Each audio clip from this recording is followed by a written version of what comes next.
Welcome to Redbeard Radio. I'm Brian Keith. And while you might right now own one business that does one thing, you might be looking at owning multiple businesses, or you might be looking at moving into multiple different things you do within your one business. And you're going to hit that question of how do you think of yourself as a brand that does multiple things or a person who runs multiple companies. We have on with us today Chris Widener, who has written a huge number of books, has sold multiple millions of books, is a speaker, has started I don't know how many companies, has done so many different things. And we're checking in about how he thinks about how to build this persona that is both contains all your companies, but you're also still you, and how to balance that with how you're looking at the future. Chris Widener, welcome to Redbeard Radio. Hey, thanks for having me on, Brian. I appreciate it. I'm excited. I've known you, I feel like my whole life, because you and my mom were both in the National Speakers Association, where at one point I thought, oh yeah, Chris, that speaker guy. Yeah. And then as I got to know you a bit more, like, oh, Chris, that speaker guy who's an author. And then it was, oh, you also started this company, and oh, you ran for Senate, and oh, all these other things happened. And where you're at in your life now, you have this portfolio, let's say, of stuff that you do. And I'd love to hear a bit for folks who aren't familiar with you. Can you share with us a bit about what that portfolio is of stuff that Chris Widener does? Yeah, actually, I just started and then got out of it here just a little bit ago. It was an event business. We got it launched. I got them up and running. 7 events, 45,000 people in those 7 events, and so just moving out of that, moving into a couple of new businesses that I'm starting. One is in the real estate space, where we are helping people in the real estate space network. We're also doing one in more around a values base, that people that have shared values can do business together, those kinds of things. So a lot of what I do is about building tribes of people around either values or professions or industries or things like that, and then facilitating their interaction, whether it's business or support or charity or those kinds of things. Of course, I still write books. On my 23rd book comes out, I think, in October, November. It's supposed to be October 4th. It's available for pre-sale on Amazon, but I think it might be a little delayed off of October 4th. But that's called 4 Seasons. It's about a billionaire who finds out he has 1 year to live. And I gave it out to some people to read, the pre-release version. And I have a major actor, not a Tom Cruise kind of actor, but this guy's done $200 million. His movies have done $200 million. And most people would probably have an idea of who he is. But he called me up and said, I want to make this movie. I will direct it and produce it. We got a script writer who's written a number of really great, well-known movies who wants in on it. So I may be getting into the movie business, actually. Because you were bored. Right, yeah, because I wrote this book about a billionaire who finds out he has a year to live. Well, so walk us back, Chris. At this point, you do a lot of stuff. At some point, you did not perceive yourself as a multi-talented portfolio of brands. What was that changing point when you started to see yourself as more as I do this one thing or I do that one thing? Well, I'll tell you how it worked. I started out as a pastor, and I was what they call a church planter. And a church planter, is somebody who goes into a town and starts the church. And it usually starts by hosting a Bible study with 6 people, and then they invite some friends, and then pretty soon you got 50 people, and they say, hey, let's start meeting on Sundays, and whatever. The one thing most church planters don't have is any money. So I had a pretty crazy upbringing, 28 homes, 11 different schools, shipped off to live with relatives twice, started drugs in the 6th grade. So I always had a crazy story. So I got into the motivational speaking business to supplement my income as a pastor. I started my first church when I was 25, and I was doing public speaking. Started out doing it mainly for kids, high school, summer camps, colleges, et cetera, because of my story of being an at-risk child. But then it eventually moved over into speaking to adults. And then in 2002, I stopped being a parish pastor, and I started speaking and writing full time. And I'd already written a number of books. I'd probably by that point already given, hundreds of speeches.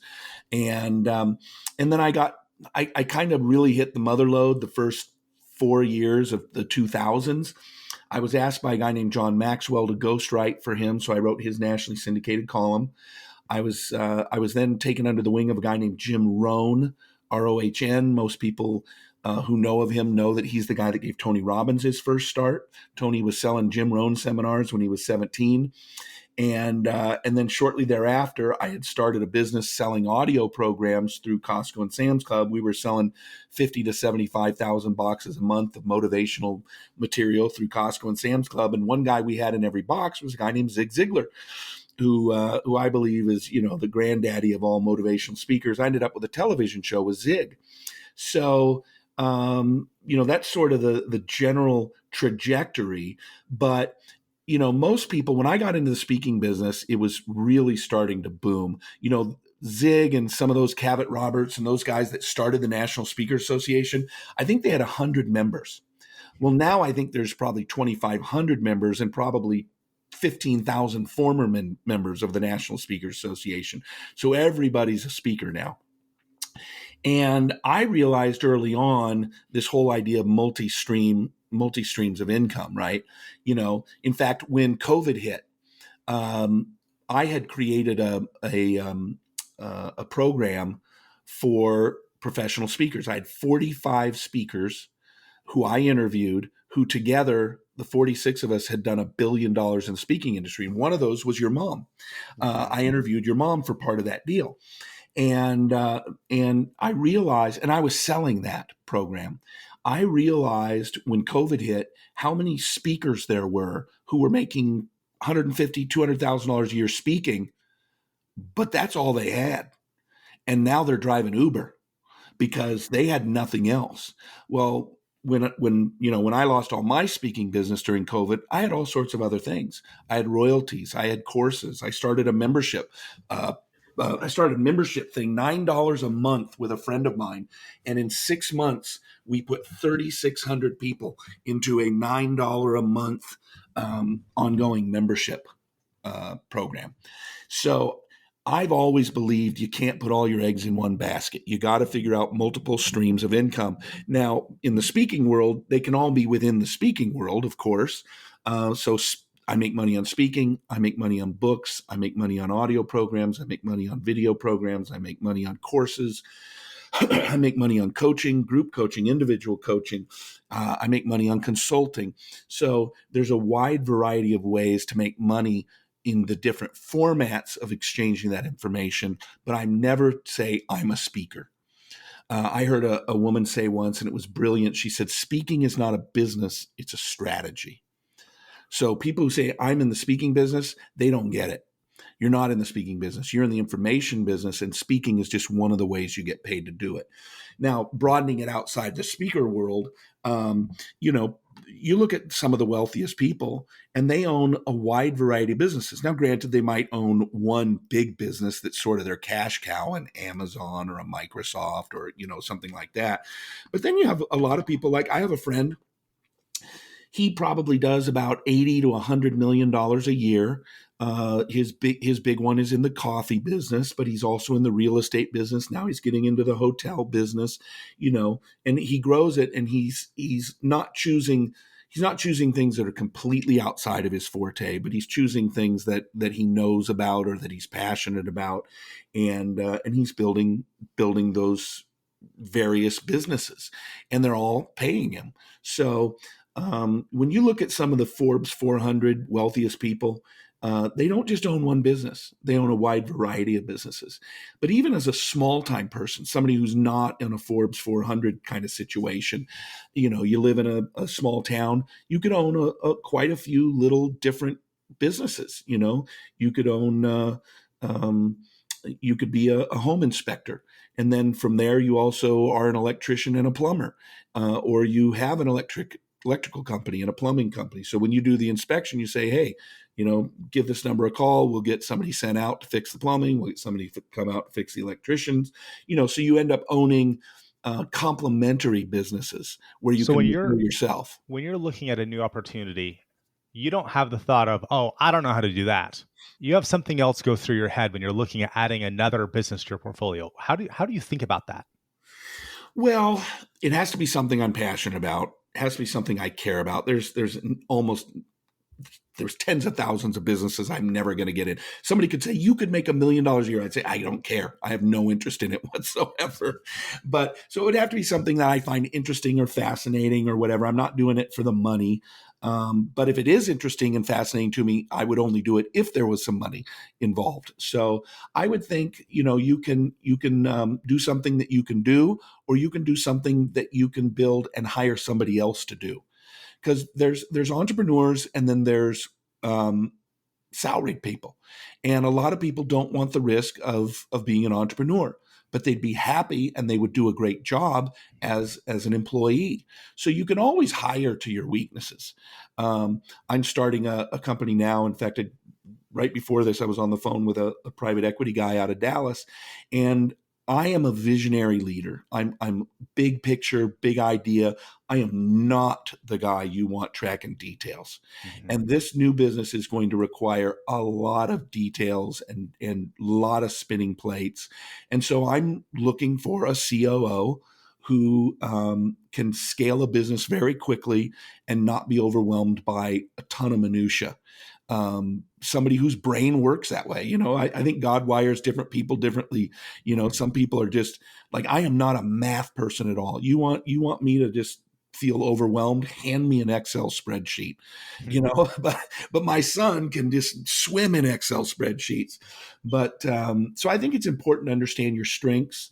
And if it's something that's not one of your strengths, you can always hire to your strengths, or So if you someone hire to listening, your weaknesses. I mean, if someone listening to this says, I feel like I'm the person who likes the security, likes the salary, and yeah, I have my own business, but it feels too risky to go and expand into other business lines, what would you say to them? that's fine. I don't think entrepreneurism is cut out for everybody. And it doesn't mean you're bad, doesn't mean you're worse. It doesn't mean you're better. It just means you're different. I think that to be an entrepreneur, you have to be wired a certain way. You have to be willing to take a lot of risks. But you know what? The world has been changed by people who are employees. The backbone of our society are people who are employees. It's not a bad or a good. It's more about what you're wired to be and what your capacity for risk is. And frankly, a lot of times your capacity or your tolerance for risk is based on the life situation you're in. If you're a 24-year-old young man or woman who just graduated college, and you don't have a ton of college debt or whatever, you're smart, you're young, you're ambitious, and you're free as a bird, go start a business. But it's a little harder when you're 45, your kids are 15, 16, and 18, and they're all going to college, and you've got a mortgage, and your wife stays home, or your spouse stays home, or whatever. It's you might have a high tolerance for risk, but you might not be able to do it at that point because you just don't have the wherewithal to pull it off. So I think that it's a decision that has to be made by every single person. But I will say this: I don't think enough people take enough risks. There was a book that I read 30 something years ago by a guy named Anthony Campolo. He's a sociology professor at Eastern University. And the book was called Who Switched the Price Tags? And he interviewed octogenarians. And what was your greatest regret? He asked all these people in their 80s, what was your greatest regret in life? Number one answer: I didn't take enough risks. I played it too safe.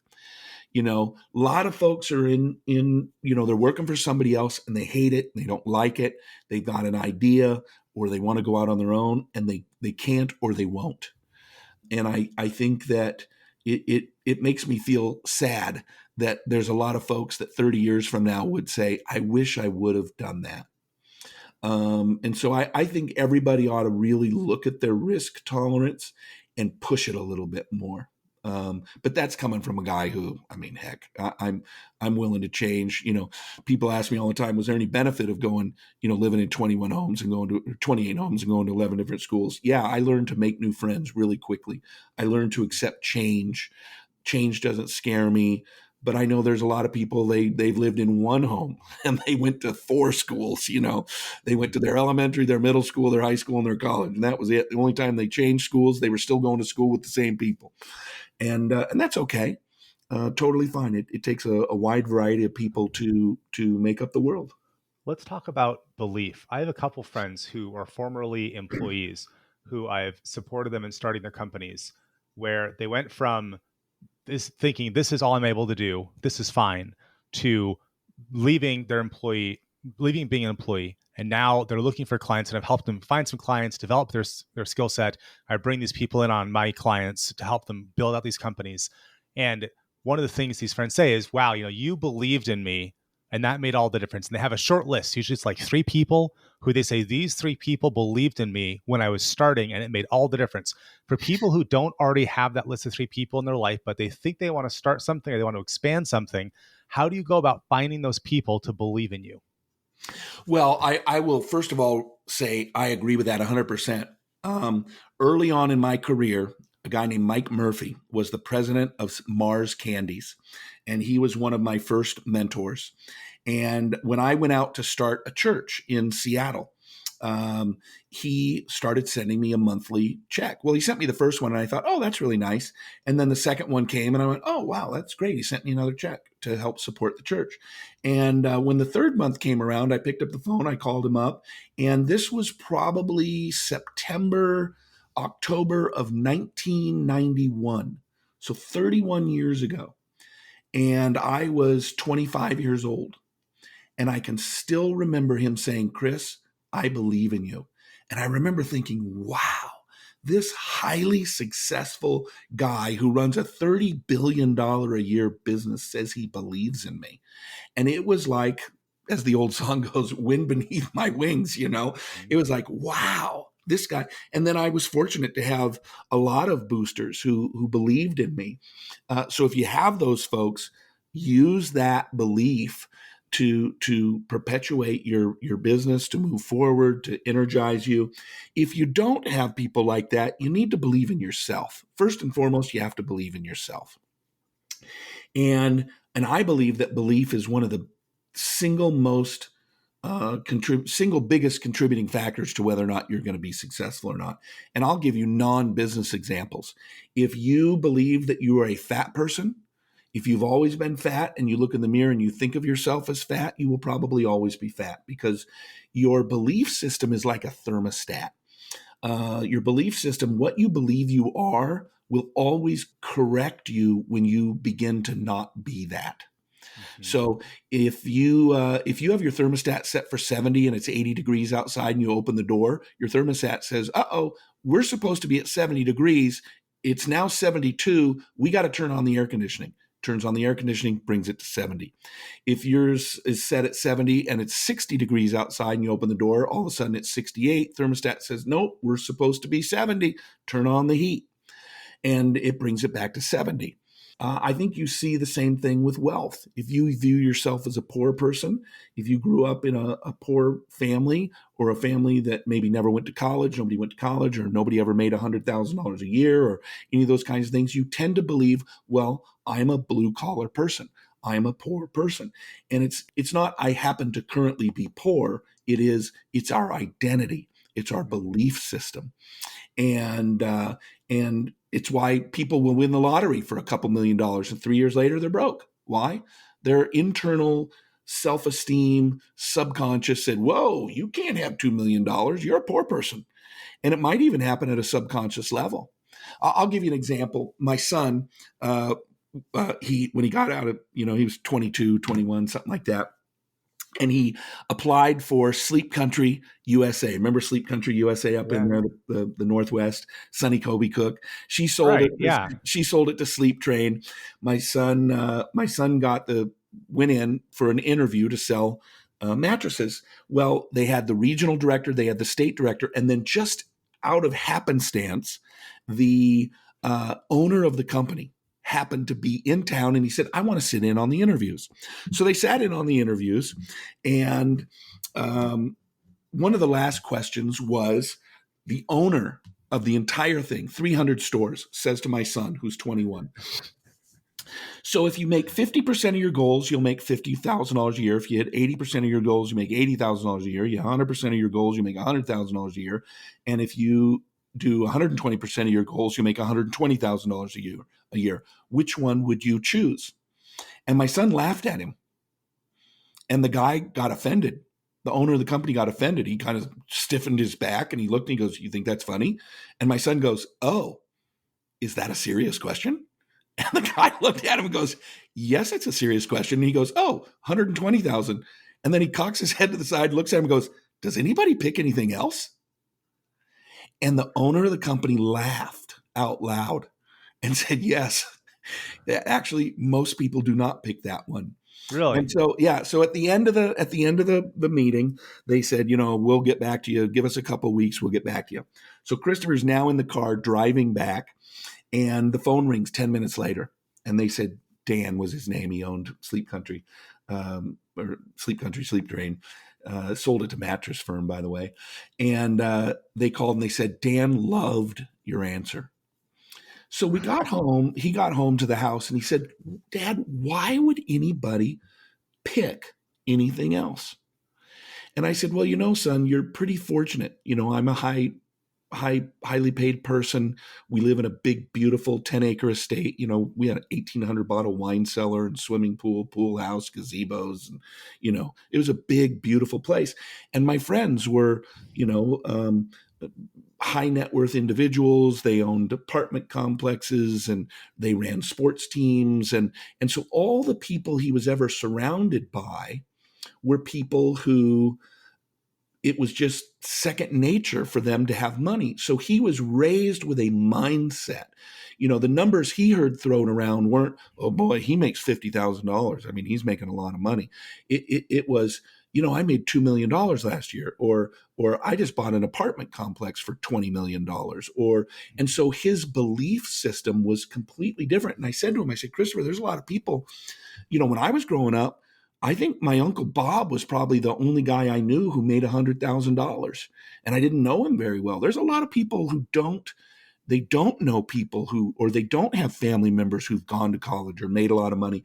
And so they don't say to themselves, well, of course I'll make 120, because their belief system is I am a person who comes from a blue collar family who, we make $60,000 a year. That's who we are. We don't go to college. We, whatever. And so whether it's your weight or your money or your capacity to start new businesses, I think we have these internal settings, and we need to break through those settings and realize that anybody can do anything they want to do. Maybe nobody you know has ever done it. Maybe nobody in your family's ever done it, but you can do it. I can remember when I was 10 years old, my mom took me into a bookstore. I don't know why she did it, but she literally waved at this bookstore, waved her hand as though I was surveying my domain. And she said, Chris, if all these people could write a book, you could write a book.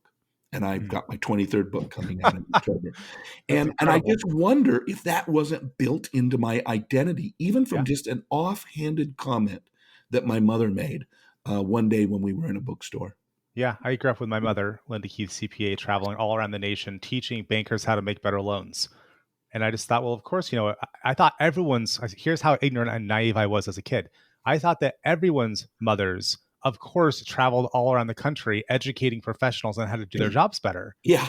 And then I don't know how old I was when I suddenly realized, oh, what? That I was Yeah. actually raised in a very unusual environment to where my assumptions around everything that, of course, mom can run this business while also being home when the kids are home from school. Like, can't Yeah. everyone do that? It was just Yeah. a belief structure thing that was quite different. Yeah. And so I think, the way you change your beliefs, because you can't believe something you don't believe, right? Like Mhm. if I said to you, do you believe you'll be a billionaire next month? You're going to go, no, I'm not going to be I do not believe. No, Brian, you absolutely could be a billionaire by next month. I could give you stacks of data. You're never going to literally believe it. Mhm. But you could believe that you could be a billionaire in 20 years. Yeah. If I did this right and I chose the right business and I got a little luck and, all these kinds of things, yeah, I could probably be a billionaire. I'm smart. I'm ambitious. Whatever. By the way, do you know the quickest anybody has ever gone from a zero net worth to $1 billion? Tell me, 2 years, year and a 1 year. half? 1 year. The guy that founded Priceline, Hmm. 1 year later, he had a net worth of $1 billion. Quickest. It is shocking how fast money moves nowadays. How Yeah. fast people can build massive net worths because of the scale of the economies and technology and the technological revolution, and how fast you can reach people and sell to people, and Yeah. those kinds of things. Pretty amazing. So you have to bite off something that you can believe in. You might not believe that it's you now, but you believe enough that you could get there. Tell us, And then Chris, that becomes the carrot that moves you which of forward. which of your books would be the best book for someone who understands they need to change their beliefs? I would say probably 12 Pillars, which I wrote with Jim Rohn. Rohn is how you spell his last name. 12 Pillars was Jim's last book, and it's a lot of his philosophies that we wove into stories. I write business fiction.